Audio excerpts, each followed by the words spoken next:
Pessoal, então vamos dar sequência aí ao conteúdo. Nós vamos explorar agora melhor no próximo capítulo a segunda lei da termodinâmica. E eu vou tentar mostrar para vocês aí essa segunda lei em diferentes aspectos, ok? Vamos culminar também na apresentação de uma nova propriedade termodinâmica, uma nova função de estado, que é a entropia. E ao longo desse capítulo a gente vai tentar também compreender melhor. Então, sem mais delongas, né? Vamos iniciar aí o conteúdo. Capítulo 3 do Atkins, falando um pouquinho sobre a segunda lei da termodinâmica, um enfoque maior na aula de hoje sobre máquinas térmicas, tá bom? Primeiramente, queria apresentar aqui para vocês os enunciados mais famosos da segunda lei da termodinâmica em relação a dispositivos térmicos. Nós temos basicamente dois enunciados que são bem conhecidos. O enunciado de Kelvin Planck, que fala que é impossível, tá, um dispositivo térmico, uma máquina térmica, operar de modo cíclico, ok?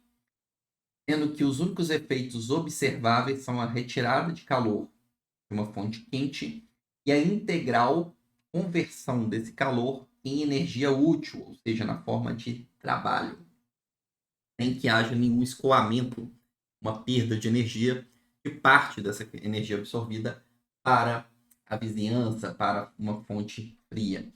Uma máquina que funciona desse modo, convertendo integralmente a energia absorvida em trabalho, é uma máquina que viola a segunda lei da termodinâmica, de acordo com o enunciado de Kelvin Planck. Perfeito?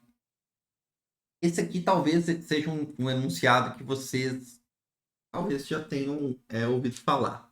O próximo, eu acredito que é menos comentado, é o enunciado de Clausius. Ele fala o seguinte: também é impossível uma máquina térmica operar de modo cíclico, sendo que os únicos efeitos observáveis sejam retirada de calor de uma fonte fria e o envio completo dessa quantidade de calor, tá? De igual quantidade de calor, para um reservatório quente. Essas duas máquinas, elas são impossíveis e violam a segunda lei da termodinâmica. A primeira, segundo enunciado de Kelvin Planck, a segunda, segundo enunciado de Clausius. Aparentemente, quando você dá uma olhada nesses dois enunciados, parece que eles não têm nenhuma relação. Só que eu queria convidar vocês aqui, ó, para a gente analisar um pouco melhor esses dois enunciados e mostrar que existe uma certa relação, uma certa equivalência entre esses dois enunciados, o de Kelvin e o de Clausius. Para isso, eu vou considerar duas máquinas térmicas operando sobre os mesmos reservatórios, tá? Um reservatório quente, um reservatório frio. Eu considero aqui, pessoal, que o reservatório quente ele tem uma temperatura constante, tá? Que eu vou simbolizar com TH. E o reservatório frio também tem uma temperatura constante, obviamente menor do que a do reservatório quente, que eu vou simbolizar com esse termo aqui, TC. Bom? Em que o H e o C representam o quente e o frio no inglês, tá? Esses índices aí. Bom? E aí eu vou sobre esses mesmos reservatórios, eu vou considerar ali a operação de duas máquinas térmicas, que a gente já vai discutir. É importante lembrar o seguinte: durante o funcionamento dessas máquinas térmicas, os reservatórios quentes e frios vão estar aí absorvendo, né, ou liberando energia para as máquinas, né? Ah, então, com o passar do tempo, a gente vai ter fluxos energéticos na forma de calor são enviados ou retirados desses reservatórios. Contudo, a gente considera que a temperatura de ambos os reservatórios permanece o quê? Inalterada. Porque a gente está considerando que o reservatório tem um tamanho muito grande, muito maior do que o meu sistema, a própria máquina. E aí, os fluxos energéticos envolvidos são muito pequenos tá? Comparados com o tamanho dos reservatórios, para conseguir alterar o grau de agitação molecular e, consequentemente, a temperatura de cada um deles. Então, a gente assume que essas temperaturas elas são constantes, as temperaturas dos reservatórios envolvidos. Beleza? No primeiro caso, aqui na esquerda, eu tenho uma máquina térmica que funciona como uma espécie de um refrigerador.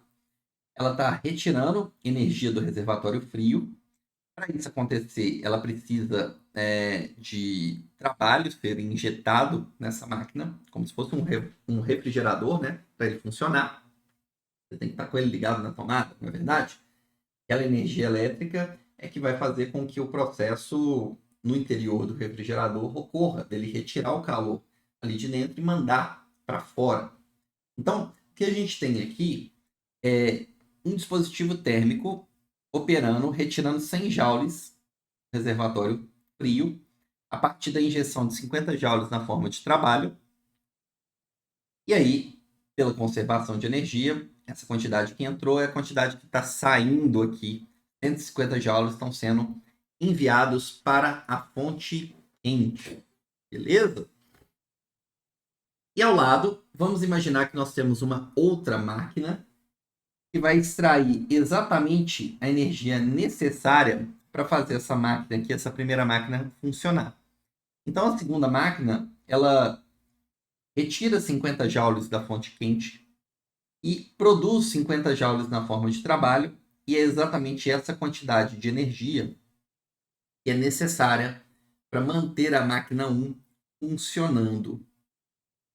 Acontece que a gente viu que essa máquina 2 aqui, ela viola a segunda lei da termodinâmica de acordo com o enunciado de Kelvin Planck, que ela está extraindo uma quantidade de energia da fonte quente, convertendo de modo integral essa quantidade em trabalho. Uma máquina como essa é uma máquina impossível. Okay? Então vamos tentar analisar o que acontece se eu considerar essa máquina impossível funcionando acoplada com essa máquina 1. Provavelmente o resultado disso tem que ser também uma máquina impossível, concorda? Então vamos analisar qual que seria a máquina resultante do funcionamento da máquina 2 com a máquina 1. Vamos lá? Vou mostrar aqui para vocês. Vamos imaginar aqui o seguinte, ó.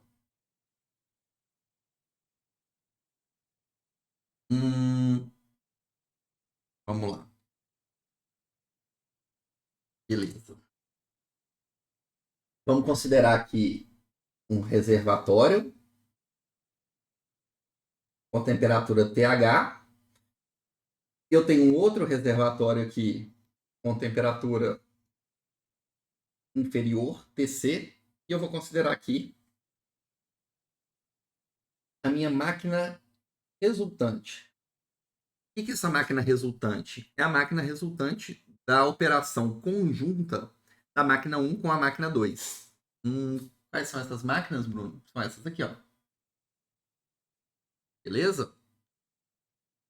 Ah, tá, tranquilo. Então, o que acontece? Se eu considerar a máquina 1 funcionando junto com a máquina 2, o que a gente vai ter? A máquina 1, repare o seguinte, ela retira 150 joules, desculpa, ela envia 150 joules da fonte quente, e a máquina 2 retira 50. Uma máquina que envia 150 e uma que retira 50 é análogo a uma única máquina enviando um saldo de 100 joules, não é? Se a máquina 1 envia 150 e a máquina 2 retira 50, é a mesma coisa de uma máquina enviando 100. Ah, beleza. E aí, o trabalho? O trabalho envolvido para a máquina 1 funcionar é de 50 joules, que está entrando. E o trabalho aqui, ó, produzido pela máquina 2 é de 50 joules. Então, é como se essa máquina resultante aqui tivesse um trabalho igual a zero. Porque o trabalho produzido pela máquina 2, ele é consumido pela primeira máquina. Então, é como se eu tivesse uma máquina resultante que não tá, não tem energia na forma de trabalho aqui. E por último, se a gente analisar os calores envolvidos na fonte fria, repare que a máquina 1 extrai da fonte fria 100 joules de energia, enquanto a máquina 2 não tira nada da fonte fria. Portanto, isso equivale a uma única máquina retirando os mesmos 100 joules da fonte fria. Ou seja, a máquina 1 funcionando com a máquina impossível deu origem a essa outra máquina aqui, ó. É uma máquina que retira 100 joules da fonte fria e, sem injeção de trabalho, envia esses mesmos 100 joules para a fonte quente. E a gente viu que uma máquina como essa também é impossível, só que segundo o enunciado de Clausius. Tá vendo que existe uma relação entre eles? Obviamente, então, a associação de uma máquina térmica com uma máquina impossível tem que dar origem a uma outra máquina também impossível. Beleza, pessoal? Faz sentido? Conseguindo entender aí? Por gentileza, pode ir colocando aí no chat caso tenha alguma dúvida. Bom, vamos lá? Ok. Eu costumo terminar essa passagem aqui falando o seguinte: a segunda lei da termodinâmica dá joga um balde de água fria na gente. E essa frase aqui ela é muito interessante, né? Ela fala o seguinte, ó, a primeira lei diz que você não consegue vencer o jogo. Enquanto a segunda lei diz que, além de não vencer, você também não vai empatar. Ou seja, só resta pra gente, nas transformações que ocorrem no nosso universo, perder o jogo. O que seria perder esse jogo? A primeira lei é uma lei que fala sobre a conservação da energia. Ou seja, pela conservação da energia, eu não consigo criar energia. Se um sistema absorveu energia, essa energia veio de algum lugar, veio da vizinhança. Um sistema isolado, como o universo, a energia ela é constante, é conservativa.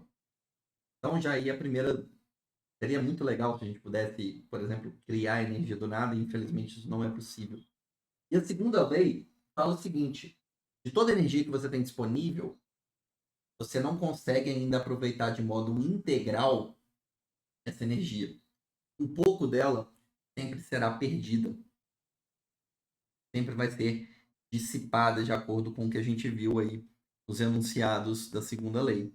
Então, além de não ter a energia podendo ser criada, a energia que está disponível para a gente, parte dela vai ser perdida.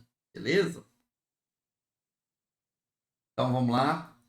Vamos continuar avançando no conceito aí de máquinas térmicas, apresentando aqui agora para vocês a definição do que é uma máquina térmica mesmo, com maior detalhamento. É um dispositivo que opera de modo contínuo, converte apenas parte da energia molecular aleatória que é absorvida de uma fonte quente em energia útil na forma de trabalho. Aqui nesse exemplo, a gente está colocando aqui um dispositivo térmico operando de modo cíclico. Pode ser isso, Bruno. Pode ser, por exemplo, você imaginar um gás aqui expandindo e comprimindo e movimentando um pistão a partir do aquecimento desse gás, né? Então, ele absorve energia ali na forma de calor e consegue converter parte dessa energia em energia útil na forma de trabalho, que faz a movimentação desse pistão. Só que ele não consegue fazer isso de modo integral, absorver toda essa energia e dessa energia absorvida converter tudo em trabalho, conforme a gente viu, isso é proibido pela segunda lei da termodinâmica. Algumas coisas que eu gostaria de considerar aqui com vocês são as seguintes. A primeira é que existem algumas convenções de sinais que são importantes aqui quando a gente está trabalhando. A nossa máquina térmica, ela representa o nosso sistema. E aí, todo fluxo energético que entra nesse sistema, você vai considerar que o sistema está absorvendo energia. Se ele está absorvendo energia, o final dessa energia vai ser positivo. Enquanto todo fluxo energético que sair do sistema, para indicar essa saída, você vai representar um sinal negativo. No caso da máquina térmica, a gente tem uma absorção de energia da fonte quente. Então, essa energia na forma de calor entra no sistema por meio da fonte quente. Portanto, o calor envolvido, QH, ele é positivo para indicar que o sistema, que a máquina está absorvendo energia. Dessa quantidade absorvida, uma parte vai ser aproveitada na forma de trabalho, e uma outra parte tem que ser descartada para a fonte fria. Como essa energia descartada e essa energia produzida saem do sistema, tanto o sinal de QC, que é a energia enviada para o reservatório frio, quanto o sinal do trabalho, são valores negativos para indicar que esses fluxos energéticos estão, de fato, saindo do meu sistema. Tudo bem?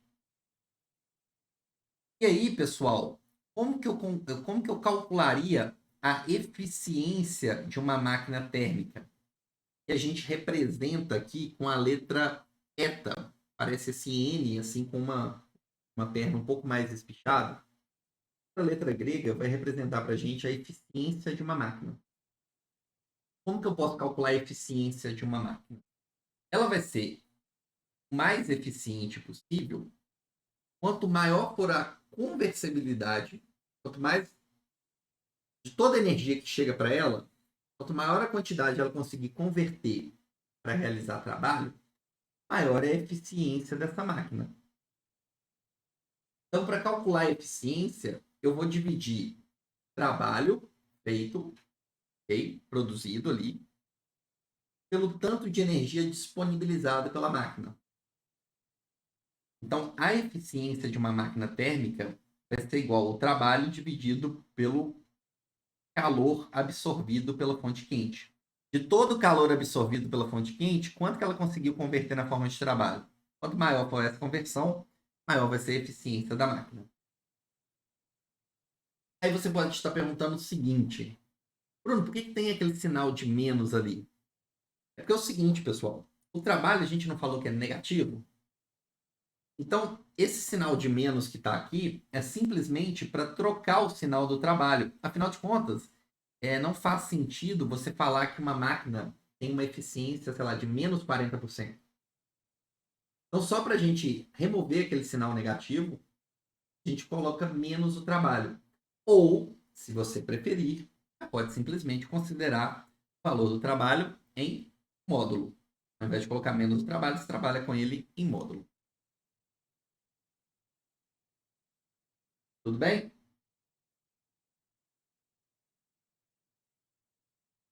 Agora vamos ver como que eu posso calcular essa eficiência. Pela primeira lei da termodinâmica, a gente sabe que a variação de energia interna no processo do sistema vai ser dado em função das trocas de energia do sistema na forma de calor ou na forma de trabalho. Ok? Só que, durante um ciclo completo da máquina, imaginando aí esse tema que você tem um gás ali sendo expandido e depois comprimido, durante um ciclo de funcionamento dessa máquina, seu sistema restaura as condições iniciais. E aí, como ΔU é uma função de estado, a variação que você tem da energia interna do sistema ao longo de um ciclo é zero. Porque a energia interna no final vai ser igual à energia interna no início. Então, eu posso falar que essa variação de energia interna aqui vai ser nula. E ela tem que ser igual aos calores envolvidos, o absorvido pela fonte quente e o enviado pela fonte fria, mais o trabalho. Ou seja, menos o trabalho é igual a QH mais QC. E aqui, ó, menos o trabalho é o nosso numerador da eficiência. Então, eu posso colocar no lugar do numerador QH, no lugar do trabalho, menos o trabalho, eu posso colocar QH mais QC. Ou, se você preferir, eta, a eficiência da máquina, para qualquer máquina, igual a 1 mais QC sobre QH. Lembrando que o QC tem um sinal negativo e o QH tem um sinal positivo. Logo, aquela razão QC sobre QH é menor do que zero. Não é? É negativo. E aí eu vou ter eficiência igual a 1 menos alguma coisa. Indica, de fato, que a eficiência de uma máquina sempre vai ser menor do que 1, conforme previsto pela segunda lei da termodinâmica. Eu não consigo absorver energia e converter toda aquela energia em trabalho. Uma parte é perdida pela fonte quente, uma parte é enviada para a fonte fria. Ok? Uma eficiência igual a 100% seria equivalente a fazer o QC igual a zero. Só que uma máquina que não envia calor para a fonte fria é uma máquina impossível, segundo o enunciado de Kelvin. Então, eu nunca vou ter uma eficiência igual, né, de fato, a 100%, conforme a gente já combinou. Conversou, né? De toda a energia que está disponibilizada, para a máquina funcionar de modo espontâneo, uma parte dessa energia vai ser perdida e enviada para o reservatório frio. Tudo bem? Pessoal, me dá um retorno aí se vocês entenderam até o momento. Tem alguma dúvida? Pode colocar aí no chat, por gentileza, que a gente vai esclarecendo.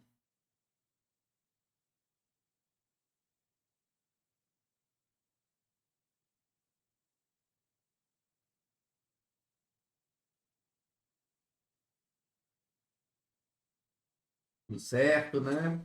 Ok, então vamos lá. Vamos avançar. Agora eu vou fazer uma generalização, considerando duas máquinas térmicas reversíveis, A e B, acopladas. Bom, eu vou partir do princípio que, inicialmente, essas máquinas elas possam ter eficiências diferentes. Substâncias presentes e os detalhes de construção são completamente arbitrários. E eu vou fazer uma hipótese, tá? Inicialmente, eu vou considerar que eu tenho duas máquinas. Vamos lá. Eu tenho duas máquinas que estão funcionando sob os mesmos reservatórios, quente e frio. Eu vou supor que a máquina A tem uma eficiência diferente da máquina B, considerando que elas são reversíveis. Bom? Ou seja, elas estão funcionando nas condições mais idealizadas possíveis, com a menor perturbação possível do sistema e vizinhança. Eu vou assumir que elas têm, inicialmente, eficiências distintas. Vamos ver se isso faz ou não sentido. Então vamos imaginar que a máquina A é uma máquina que absorve 230 joules da fonte quente, aproveita 180 desses 230 para realizar o trabalho, e envia a diferença, os outros 50, para o sumidouro, para o reservatório frio. E a máquina A reversível estaria acoplada a uma máquina B também reversível. Só que a máquina B é uma máquina que extrai 50 joules da fonte fria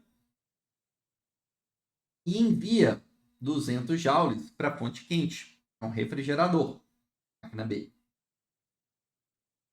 Ela está enviando 200 joules para a fonte quente a partir da extração de 50, e aqui na máquina B está entrando 150 joules na forma de trabalho. A máquina A é uma máquina que extrai 230 joules da fonte quente, beleza? Enquanto a máquina B é uma máquina que envia 200 joules para a fonte quente. Uma máquina que extrai 230 combinado com uma máquina que envia 200 é a mesma coisa de uma máquina que extrai 30 joules. da fonte quente. Uma máquina resultante que extrai os 30 joules. Ok? A máquina A é uma máquina que produz 180 joules na forma de trabalho. Enquanto a máquina B, ela consome apenas 150 joules. Então a máquina A está produzindo 180, a máquina B está precisando só de 150. Então você tem um saldo de produção de trabalho a cada ciclo de 30 joules. Olha que maravilha. Enquanto a máquina A produz 180 joules, a máquina B só consome 150. A cada ciclo da máquina A, eu consigo manter a máquina B funcionando eternamente e ainda tem um saldo de 30 joules na forma de trabalho sobrando.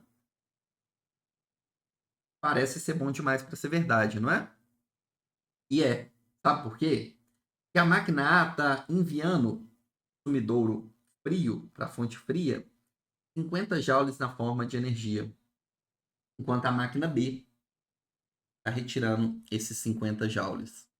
Então, a máquina resultante entre A e B funcionando de modo acoplado seria uma máquina que uma está tirando 50 joules, a outra está enviando 50 joules. Seria uma máquina que não envia nada de calor para a fonte fria.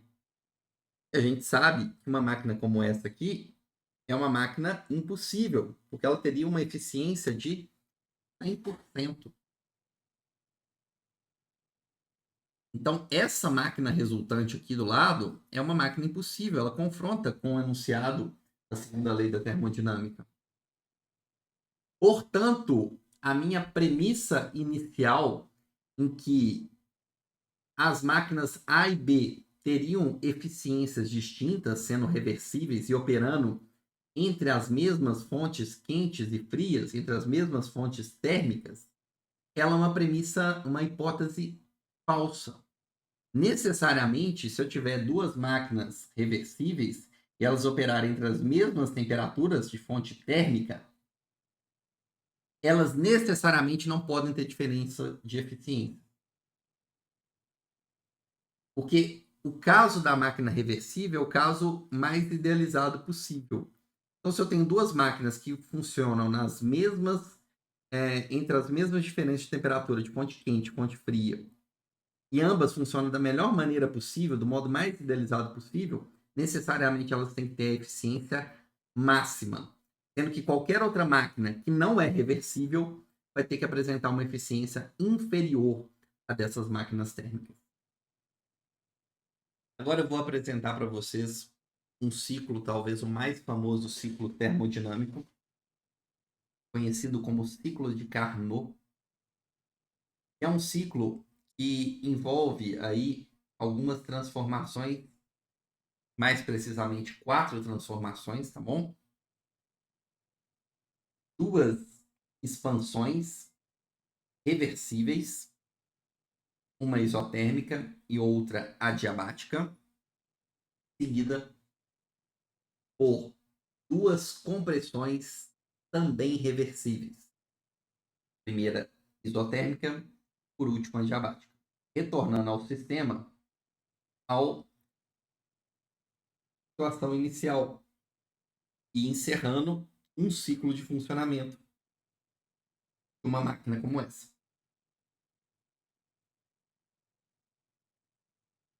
Nós vamos fazer aqui. Lembre-se que a gente considerou as substâncias envolvidas, né, como completamente arbitrárias. E então, para fazer o cálculo para esse ciclo de Carnot, eu vou considerar uma substância mais um comportamento mais fácil da gente efetuar aí os cálculos, que é considerando que essa máquina seria formada, por exemplo, de um gás perfeito e seria submetido a esse conjunto de transformações de isotérmicas e adiabáticas alternadas. Tá? Todo ciclo é reversível, todas as transformações são reversíveis, e aí a gente vai fazer as considerações iniciais do nosso ciclo de Carnot. Vamos começar com os cálculos envolvendo as transformações isotérmicas reversíveis de cada um dos gases. Desse gás, né? Considerando ele com um comportamento idealizado. Pela primeira lei da termodinâmica, a gente sabe que du é igual a dQ mais dW. du para um gás ideal é CVDT.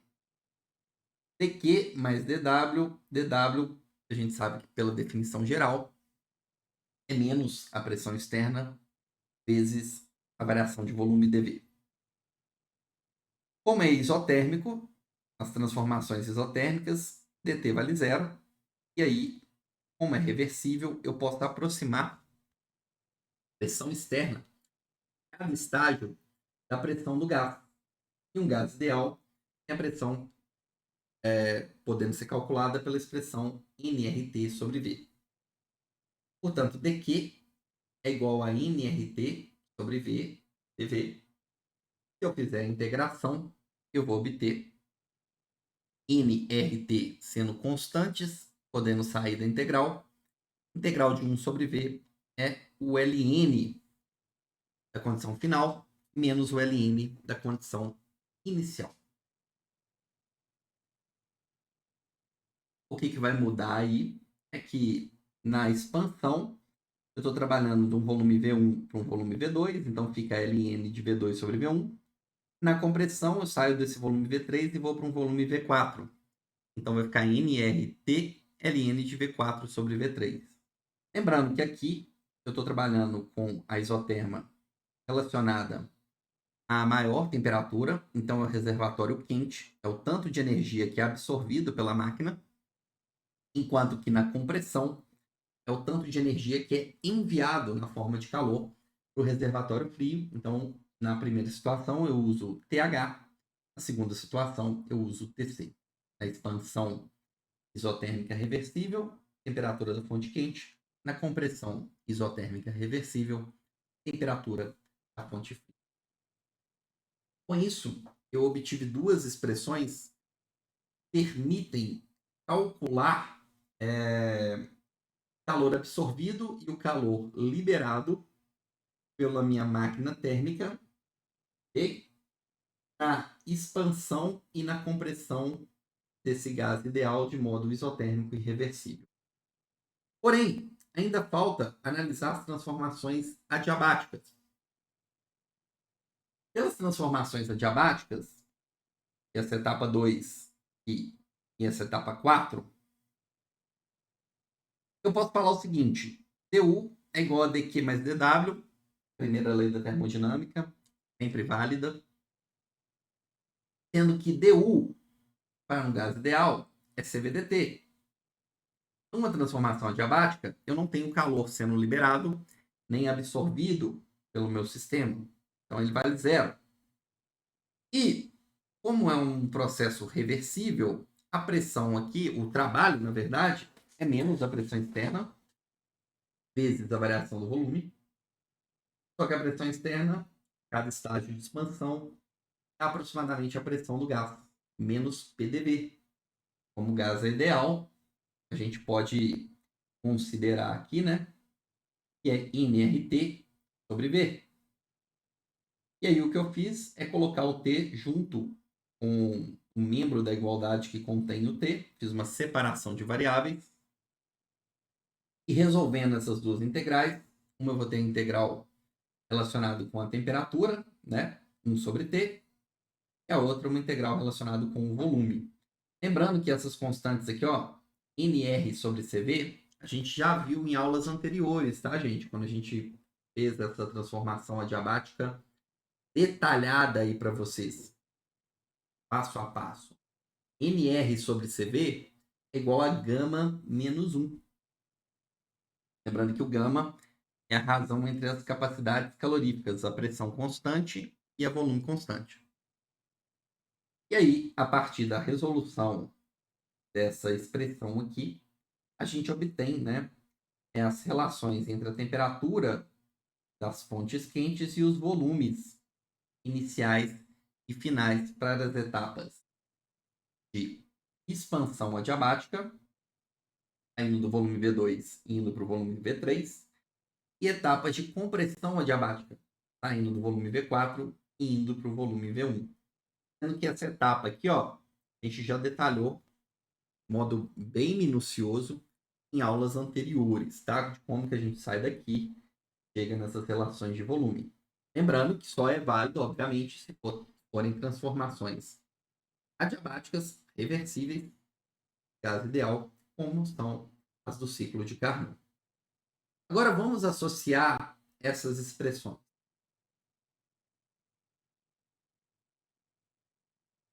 Em função dessas adiabáticas, a gente pode concluir o seguinte: pH, temperatura da fonte quente, vezes o volume, 2 elevado a gama menos 1, tem que ser igual a Tc, temperatura da fonte fria, vezes o volume 3 elevado a gama menos 1. Por essa transformação aqui, que é a compressão adiabática, eu posso falar que Tc vezes V4, volume 4 elevado a gama menos 1, tem que ser igual ao TH vezes V1 elevado a gama menos 1.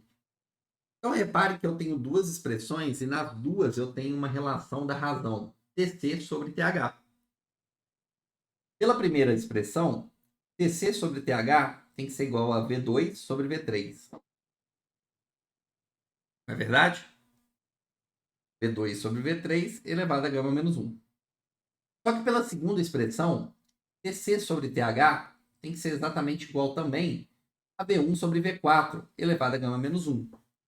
Ou seja, V2 sobre V3 tem que ser igual a V1 sobre V4. Ou se a gente multiplicar aqui cruzado e uma outra associação, eu posso falar que V1 sobre V2 tem que ser igual a V4 sobre V3. Bruno, para que isso? Vamos voltar para as fórmulas que envolvem os calores absorvidos e enviados, tá, para a fonte fria. Absorvido pela fonte quente e enviado pela fonte fria, que foram calculados a partir das etapas isotérmicas. O que é o QC, o calor enviado para a fonte fria? É o NRTC ln de V4 sobre V3. Só que V4 sobre V3 é a mesma coisa que V1 sobre V2. Ou, se você preferir, você pode inverter, colocar V2 sobre V1 elevado a menos 1, e por isso que aparece o sinal de menos aqui na frente. Menos NRTC ln de V2 sobre V1. Que é o QH? Calor absorvido pela fonte quente é NRTH ln de V2 sobre V1. A eficiência de uma máquina térmica, segundo o ciclo de Carnot, tem que ser dada por 1 mais QC sobre QH.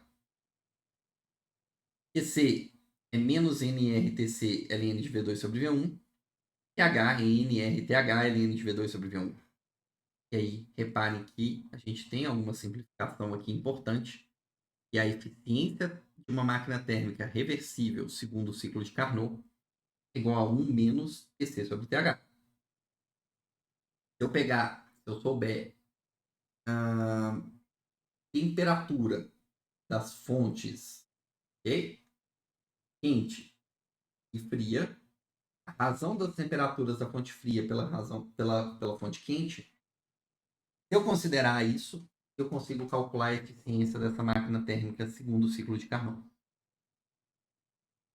1 menos essa razão vai me dar eficiência. Como a temperatura da fonte fria sempre é menor do que a temperatura da fonte quente, Tc sobre TH, esse é um número menor do que 1.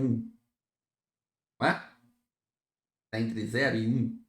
E aí eu vou ter que a eficiência de uma máquina reversível, mesmo uma máquina reversível idealizada como a máquina de Carnot, a eficiência ela vai ser menor do que 100%.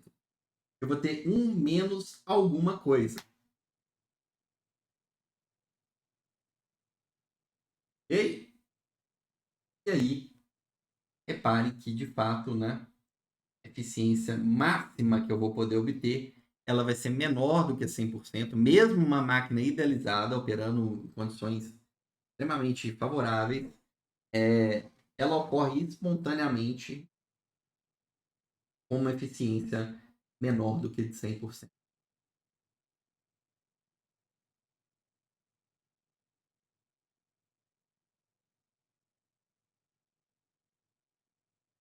Agora é o seguinte,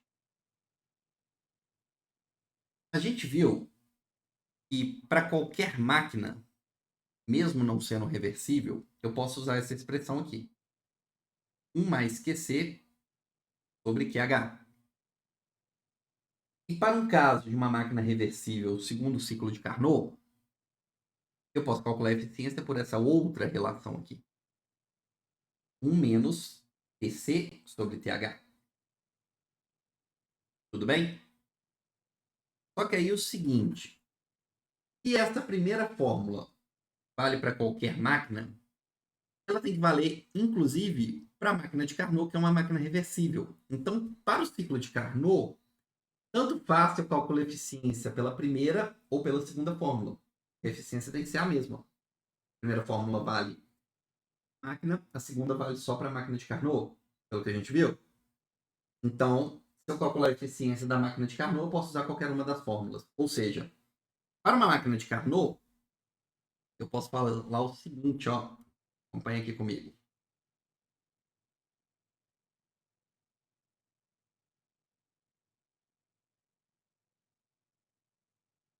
Para uma máquina de Carnot, eu posso falar o seguinte. A eficiência 1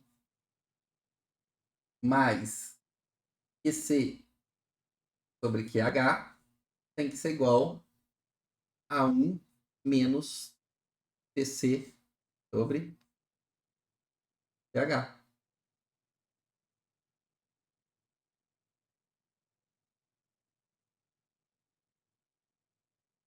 Ou seja, QC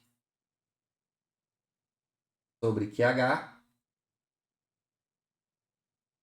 é igual a menos TC sobre TH.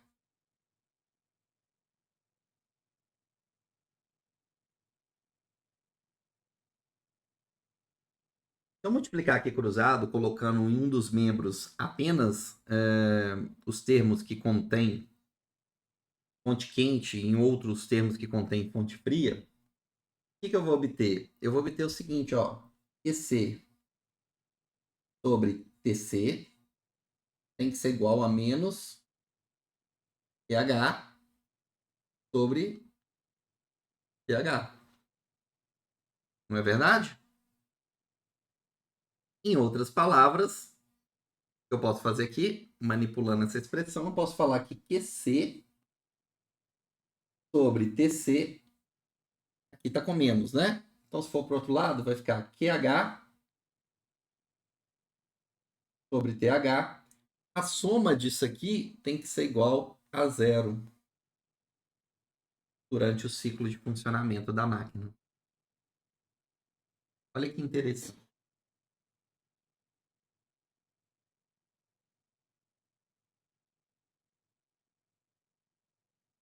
QH sobre TH mais QC sobre TC tem que ser igual a zero. Então, se eu pensar em termos infinitesimais, essa propriedade aqui, ó, da troca de calor reversível em função da temperatura ao longo de um ciclo, que é uma integral cíclica, a soma disso aqui tem que ser zero. Então, essa função aqui, ela tem que ser uma função de estado. D que rev, calor trocado de modo reversível em função da temperatura do reservatório ao longo do ciclo de funcionamento da máquina térmica, tem que ser igual a zero. Essa é a nova propriedade que nós vamos trabalhar a partir de hoje, que é a entropia. T que rev sobre T é a variação infinitesimal de entropia, que é uma nova função de estado que nós vamos trabalhar.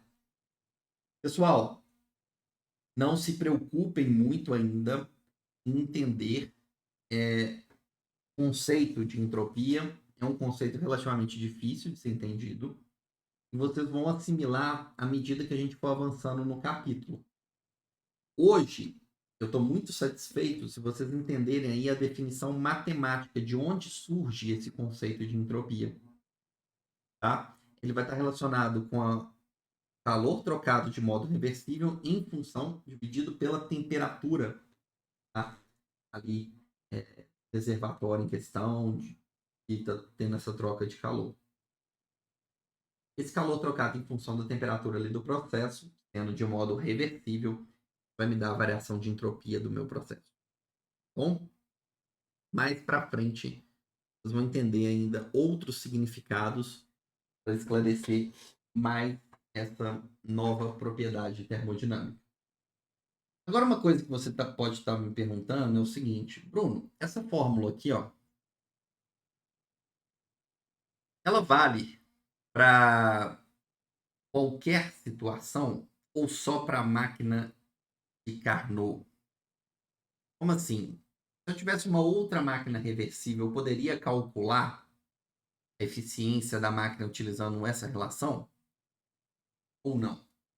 Porque, afinal de contas, a gente utilizou essa relação, mas foi a partir da demonstração do ciclo de Carnot. A pergunta é, será que vale para qualquer ciclo reversível? E a resposta é sim. Tá bom, pessoal? Vale por quê? Imagina que eu tenho um ciclo complexo aqui, ó. Tá parecendo essa ameba aqui, tá vendo? Imagina aqui que isso aqui é a transformação que está acontecendo com o gás. Então, repare que muda volume, muda temperatura, muda pressão. Só que eu posso fazer ali uma estratégia de dividir aquele ciclo complexo em menores ciclos de Carnot. Eu começo a traçar ali algumas isotermas, estão vendo aqui ó, em verde? Várias isotermas em verde e várias adiabáticas em rosa. De tal maneira que eu tenho essa estrutura aqui, que é um pequeno ciclo de Carnot.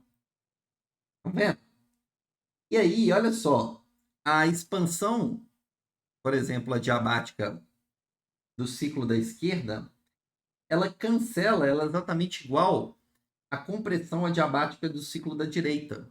Então, se a gente estiver trabalhando com vários ciclos de Carnot e a gente for diminuindo, traçando isotermas e adiabáticas cada vez mais próximas, eu vou estar com um ciclo de Carnot infinitesimal, sendo que os processos, né, dos ciclos de Carnot vizinhos, eles vão se cancelar entre si.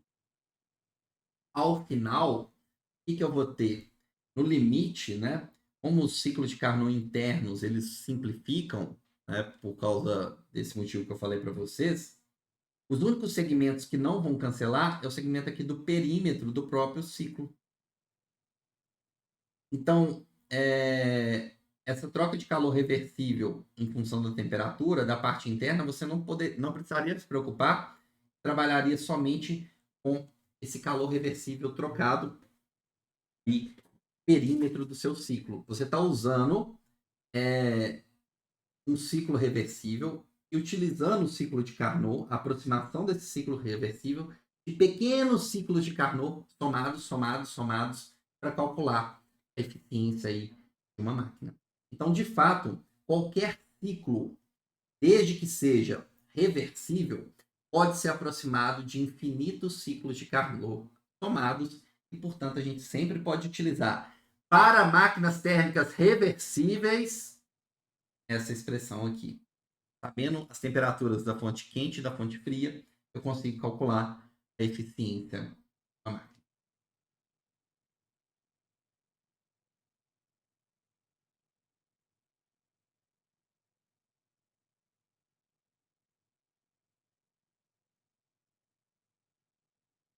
Agora vamos para uma notação matemática útil e elegante, desenvolvida por Clausius, esse cientista alemão aí, que vai estar culminando na famosa desigualdade de Clausius, tá bom? Então, sabendo que o trabalho que escoa em condições reversíveis é sempre superior do que ocorre em condições não reversíveis, eu posso falar o seguinte: menos o trabalho reversível troca infinitesimal do trabalho reversível sempre vai ser maior ou igual menos trabalho trocado de modo não reversível. O sinal de igual vale para processos reversíveis, o sinal de maior vale para processos não reversíveis. Deixa eu só fazer uma consideração aqui, que é o seguinte, gente. Acompanha aqui comigo aqui no quadro. Ó. Eu estou falando aqui para vocês que menos o trabalho reversível, não é? É maior ou igual a menos o trabalho que ocorre de modo não reversível. Eu vou colocar isso aqui com números para vocês. Imagina que eu tenho um processo que ocorre de modo reversível. Então, se ocorre de modo reversível, o trabalho produzido vai ser máximo. Então, eu tenho um sistema que, por exemplo, libera menos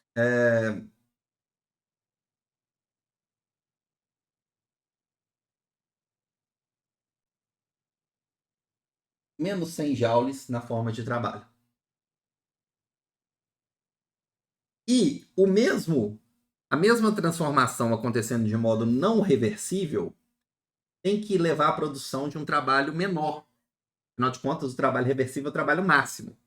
Então, o mesmo processo acontecendo numa condição não reversível levaria à produção de menos trabalho. Então, liberaria menos energia. Por exemplo, menos 80.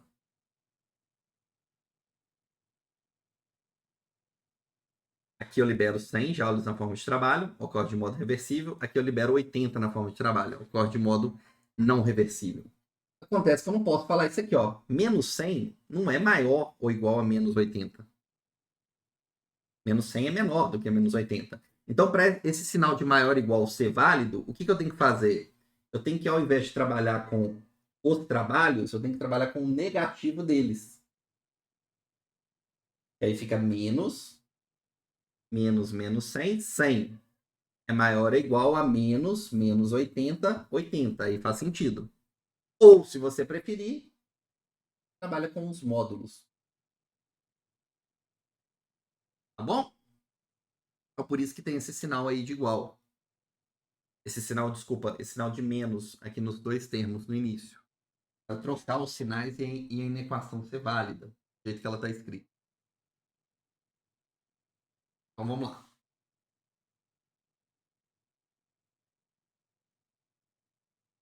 Para passar esse termo para o outro lado, eu vou ter que dw, trabalho reversível, trabalho não reversível menos o trabalho reversível é maior ou igual a zero.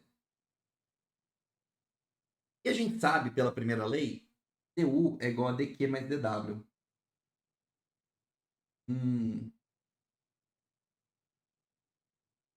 Dq mais dw, se eu tiver o mesmo processo acontecendo, para aqui o seguinte. Energia interna é uma função de estado. Então, se a variação do sistema for a mesma, dependente do estado final e estado inicial idênticos, se o processo acontecer de modo reversível ou irreversível, a variação de energia interna tem que ser a mesma. Portanto, du tem que ser igual a dq mais dw trocado de modo não reversível ou dq mais dw trocado de modo reversível. Tendo o processo não reversível ou reversível, a variação de energia interna tem que ser igual. Beleza? Vamos rearranjar isso aqui? Então, rearranjando e colocando os termos que tem calor de um lado e os termos que tem trabalho de outro, chega na seguinte relação.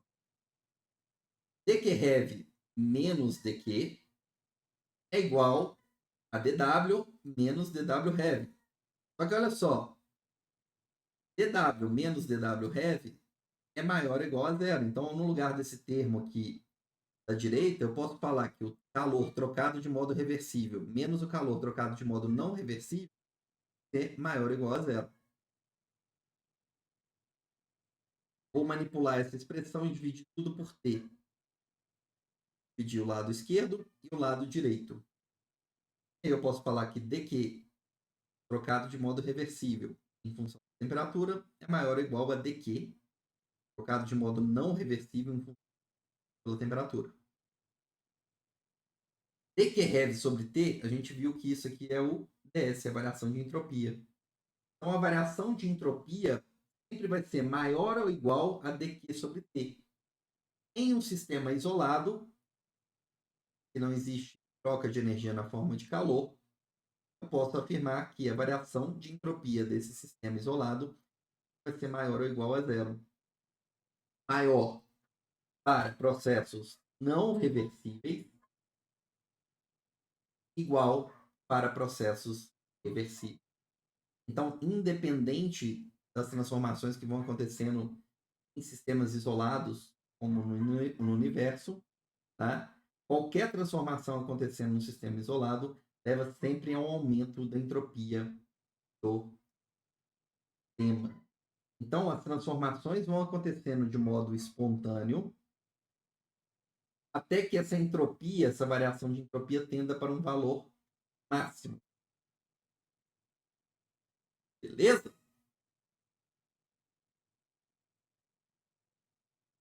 Então, em processos reversíveis, a variação de entropia é igual a zero. Em processos não reversíveis, a variação de entropia é maior que zero. A variação de entropia de um sistema isolado. Então, vamos lá.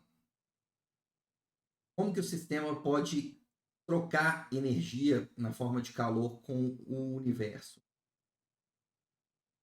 Ele pode trocar essa energia na forma do calor, e aí o sistema pode absorver ou liberar energia. Vamos considerar o seguinte, tá?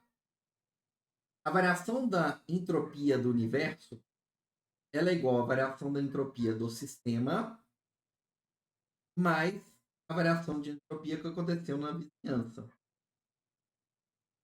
Vamos imaginar que essa vizinhança imediata está logo ali no limite da fronteira do sistema, nas imediações do sistema.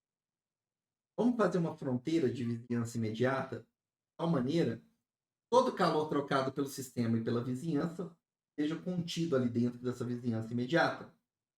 Eu não consiga perceber nenhum fluxo de energia na forma de calor fora dessa região. Essa nova região funciona agora como um novo sistema isolado. Como um sistema isolado, a gente sabe que a variação de entropia de um sistema isolado, qual sistema é esse? Sistema mais vizinhança imediato tem que ser maior ou igual a zero. Só que o ΔS do sistema mais da vizinhança é exatamente o ΔS do universo. Por isso que transformações aí irreversíveis, a maioria das transformações, né, de modo esmagador aí, das transformações que acontecem no nosso universo reversível, vão levar a um aumento da entropia do universo. A entropia do universo está aumentando continuamente e tende para um valor máximo. Cada dia, a entropia do universo está ficando maior. No dia que você for fazer a sua avaliação, a entropia vai estar maior. Fazer a sua próxima avaliação também. Cada dia que passa, a entropia do universo está maior, porque a gente está tendo sempre fenômenos acontecendo de modo espontâneo que levam a um aumento de entropia do universo. Eu vou aproveitar e passar para vocês também um ponto como só como curiosidade aí para vocês, é um ponto muito interessante, chamado A Última Pergunta, do Asimov, tá bom? Esse autor aqui, gente, não sei se vocês conhecem, ele tem algumas obras bem famosas. Uma delas é o que criou Eu, Robô. Essa obra dele tem o mesmo nome. E é muito interessante, né? Porque ele, apesar de muitas vezes trabalhar com temas bem futurísticos, né? Como do próprio filme, né? Para quem já viu, não viu, fica a indicação. É um autor que escreveu esse, por exemplo, o Eu, Robô, se eu não me engano, em 1900. É um cara muito à frente do tempo dele, tá?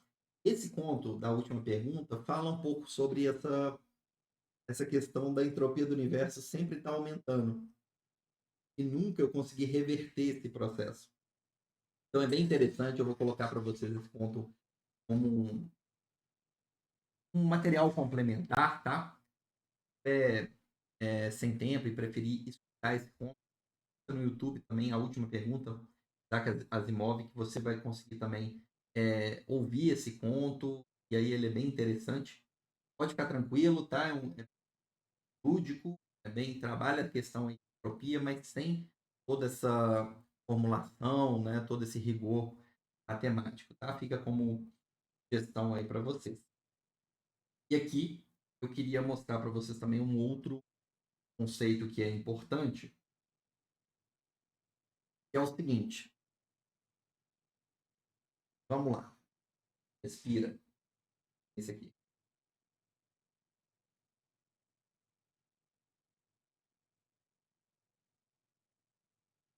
A vizinhança é um reservatório, é uma região aí de um espaço absolutamente grande.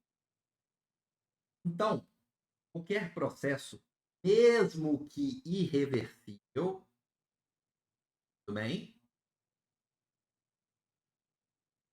Você pode calcular a variação da entropia da vizinhança utilizando o calor trocado da vizinhança, mesmo se o processo for irreversível.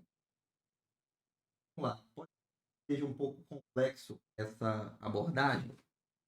Eu vou tentar mostrar aqui para vocês. Hein? É o seguinte. Cálculo da variação de entropia, a gente viu que a variação de entropia depende de um calor trocado de modo reversível. Né? Então, a gente precisa de calor trocado de modo reversível. O calor que vem da vizinhança é o negativo do sistema. Porque se a vizinhança absorveu a energia, o sistema perdeu. Então, se você descobriu o tanto de energia, por exemplo, perdida pelo sistema, a gente sabe que essa é a quantidade absorvida pela vizinhança. Então, eu posso pegar o negativo da energia do sistema e dividir pela temperatura. Para o sistema, se eu quisesse calcular a variação de entropia do sistema, esse calor tem que ser trocado de modo reversível.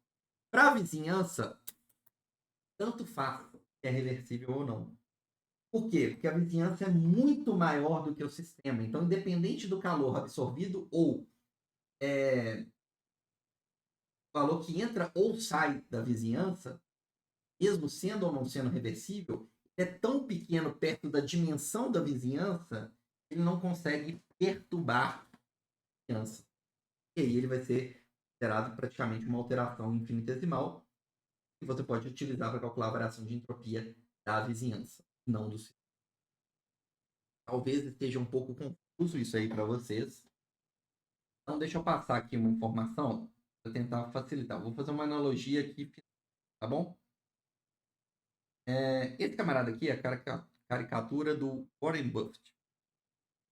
Ele é um dos maiores investidores de todos os tempos e ele é dono dessa holding, a Berkshire Hathaway.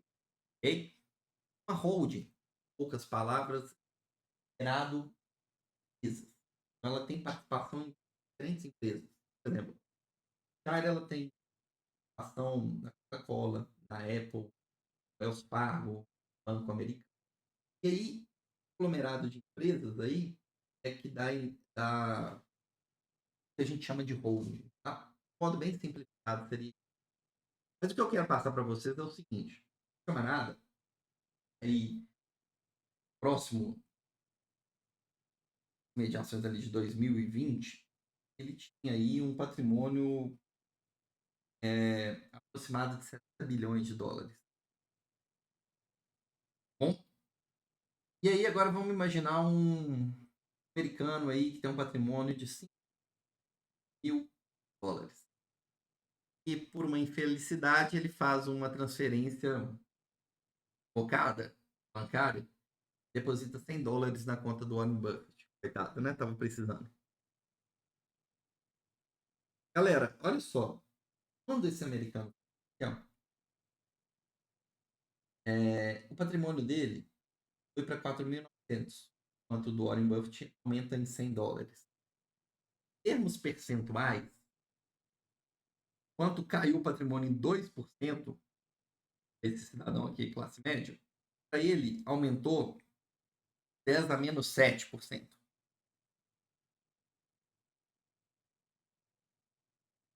Tá entendendo? Ele não consegue nem saber que houve esse depósito para ele. Ele não consegue enxergar isso. Mesmo que ele tivesse feito um erro e transferido todo o patrimônio dele, esses 5 mil aqui, dentro dos 70 bilhões, equivale ainda a 10 a menos 6%, que caiu $5. Qualquer que seja a quantia ali transferida por esse cidadão aqui, é incapaz de perturbar. Ela é infinitesimal a área desse bilionário. Esse cara aqui é como se fosse o nosso sistema. Warren Buffett, universo, a vizinhança. Independente da quantidade transferida pelo sistema, você não consegue perturbar o restante do universo. Essa quantia, independente de qual valor seja, será ínfima perto da dimensão do tamanho do universo. Então, independente da quantidade de energia trocada na forma de calor pelo sistema, o sistema pode causar um impacto. Sim. E aí, para a vizinhança, essa quantidade trocada sempre vai ser considerada como uma perturbação ínfima e pode ser utilizada para calcular a variação de entropia do universo. Conseguiram perceber isso, gente? Eu fiz uma analogia aqui para vocês. Tema,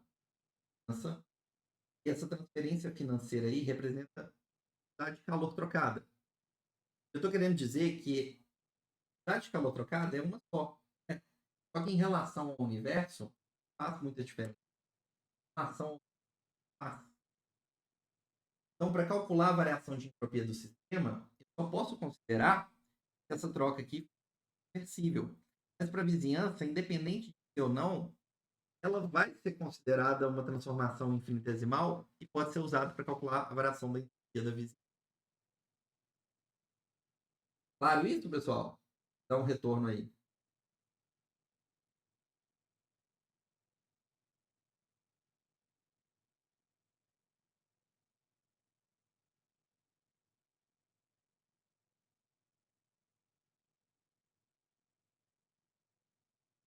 E para a gente finalizar, tá? Aí só um pouquinho aí, vamos utilizar essa desigualdade de Clausius para mostrar que corpo quente instantaneamente cede calor para um corpo. Vamos lá? Vamos tentar obter essa relação aqui. Então, imaginando que eu tenho dois corpos em contato, um com a temperatura maior, um com a temperatura menor. Vamos supor que o corpo quente ceda calor para o corpo frio. É o que a gente imagina que aconteça, é o intuitivo, né? Mas provar isso pela desigualdade de Clausius. A quantidade de calor cedida pelo corpo quente é exatamente igual à quantidade de calor absorvida pelo corpo frio. A única diferença é o sinal, que um corpo está absorvendo, então o outro está liberando. Então só muda o sinal, beleza? TS é maior ou igual a dQ sobre T. Qual que é o calor aqui daqui envolvido no processo, né? Eu tenho calor absorvido, é, eu tenho calor ali envolvido que sai do corpo quente e o calor absorvido pelo corpo frio, beleza? Obviamente dividido pelas temperaturas de cada um desses corpos. Existe uma relação entre esses calores, eles são idênticos, só com o sinal oposto. Então, no lugar de dQH, eu posso colocar menos o negativo de dQc. dQc é uma quantidade positiva que está sendo absorvida pelo corpo frio. Eu posso colocar em evidência. Ficando 1 sobre Tc menos 1 sobre Th. dQc é positivo, é maior do que zero, é a quantidade absorvida pelo corpo frio. 1 menos Tc menos 1 sobre Th. Repare o seguinte, tem uma fração ali de frações. Só que a segunda fração é menor do que a primeira. Por quê? Porque nos dois casos eu tenho 1, só que eu tenho 1 dividido por TC, é um número menor do que TH. Então, 1 dividido por TH é um número menor do que 1 dividido por TC. Um número maior menos um número menor, tá? Algo positivo também. Duas coisas positivas multiplicadas me dá também algo positivo. Então, a variação de entropia quando um corpo quente cede calor para um corpo frio, semi-isolado, considerando só eles aqui, todo calor aqui trocado entre esses corpos, é maior que zero, indicando, então, processo espontâneo. Comprovamos, então, de fato, pela segunda lei aí, pela desigualdade de Clausius, o corpo quente tende a ceder calor para um corpo frio, até que o equilíbrio térmico seja alcançado. Pessoal, por hoje é isso, tá? Espero que vocês deixem aí agora nos comentários.